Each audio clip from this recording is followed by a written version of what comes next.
In the golden era of bodybuilding. Look better, in the annals of bodybuilding history, there exists a revered epoch known as the Golden Era, spanning from the radiant 1950s to the resplendent 1970s.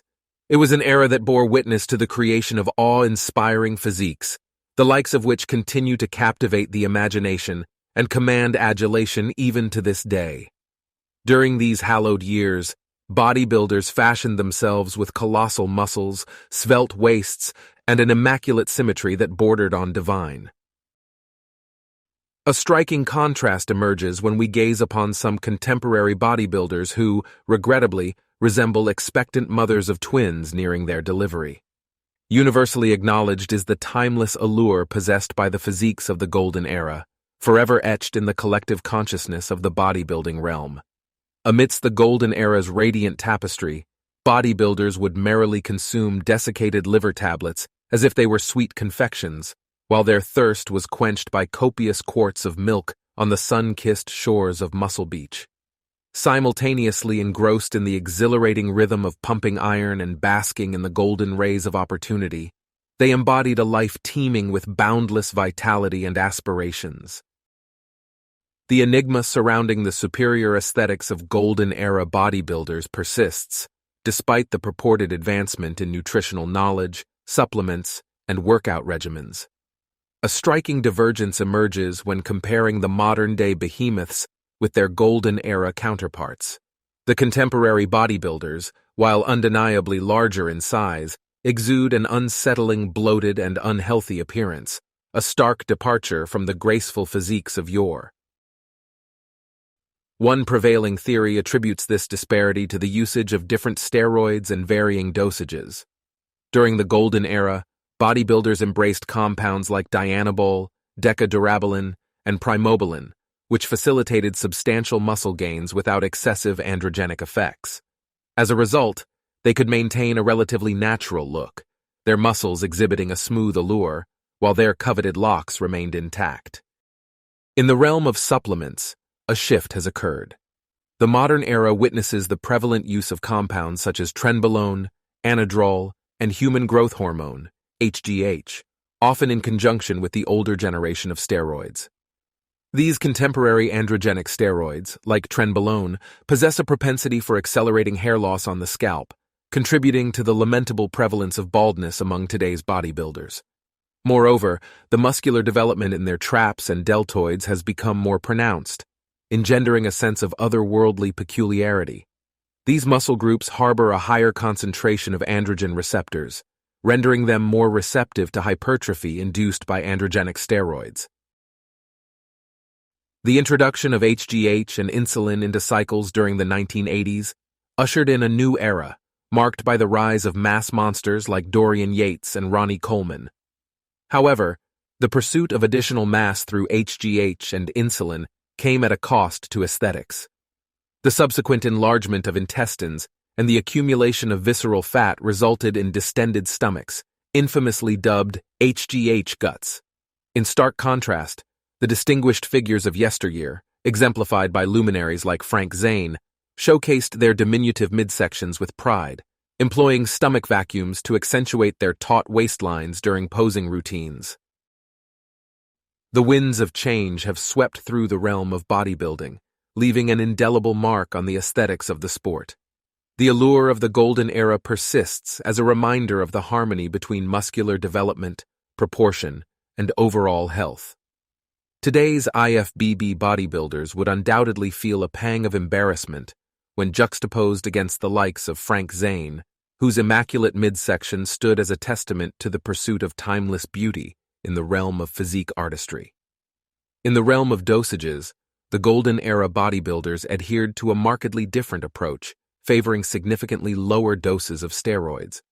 Arnold Schwarzenegger himself attested to this, revealing that some bodybuilders would take a mere 3 tablets of dianabol per day. In its original formulation, these tablets contained 5 mg each, resulting in a daily intake of 15 mg. It is worth noting that this dosage aligned with the maximum recommended by doctors of the time, who prescribed dianabol to bodybuilders. In stark contrast, modern-day bodybuilders often subject themselves to doses as high as 50 to 100 milligrams per day, potentially ingesting up to 7 times the amount consumed by their classic predecessors. It comes as no surprise that an escalation in dosage inevitably invites a host of health complications. Thus, individuals like Arnold Schwarzenegger, who maintained a relatively robust state of health and vitality, despite reaching the age of 72, serve as testaments to the more conservative dosing practices of yesteryear. Conversely, it has become all too common for modern IFBB bodybuilders to face premature mortality. Scientific studies have shed further light on the potential repercussions of escalating steroid doses. In experiments conducted on mice, exposure to steroids correlated with a decrease in lifespan, and higher doses were found to be associated with a reduced life expectancy. These findings underscore the importance of moderation and highlight the potential dangers lurking behind excessive steroid usage. A fundamental shift in training philosophy has also emerged since the Golden Era. During that illustrious period, bodybuilders embraced a more instinctive approach to their workouts. Some would devote several hours to their training sessions, a practice that would be deemed as overtraining in today's parlance. Nevertheless, they demonstrated the efficacy of this approach. Arnold Schwarzenegger himself employed extended training sessions to target lagging body parts, such as his calves, while legendary figures like Tom Platz would dedicate hours to intense squatting sessions, thereby sculpting the most impressive legs in the history of bodybuilding. In the Golden Era, a dearth of scientific research on the intricacies of the human body compelled bodybuilders to become pioneers in their own right. They willingly assumed the role of guinea pigs, experimenting with different training methodologies to discern what yielded the most desirable results. This courageous and intuitive mindset has become increasingly scarce in the modern era, where individuals often seek validation for their chosen routines solely through scientific studies or the endorsement of renowned authorities. In the realm of workouts, the Golden Era boasted a different landscape altogether.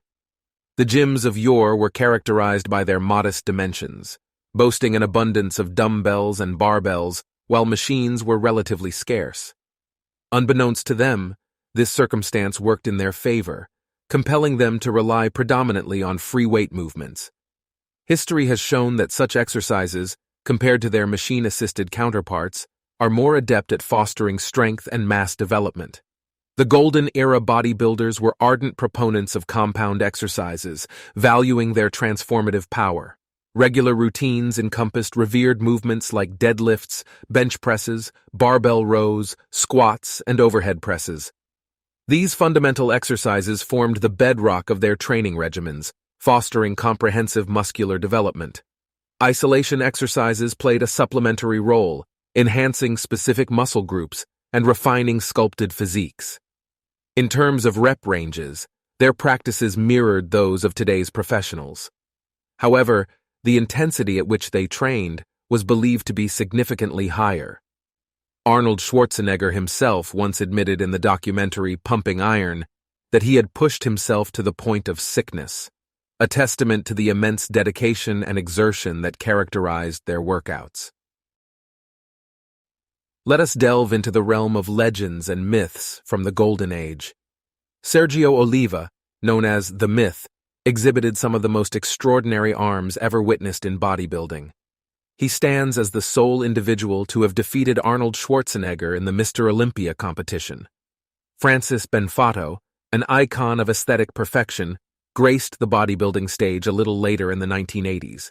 In an era when steroid guts began to dominate, he exemplified the classic physique, captivating audiences with his timeless allure. Franco Columbu, prior to commencing his deadlift, meticulously chalked up his hands. Despite standing at a modest 5 feet 5 inches and weighing a mere 185 pounds, he stood as one of the strongest bodybuilders of his time. Serge Nubret, known as the Black Panther, epitomized both ripped muscularity and aesthetic splendor in the 1970s. The bodybuilders of the Golden Era elicited awe and admiration from many spectators, primarily due to their unwavering commitment to aesthetics over sheer mass.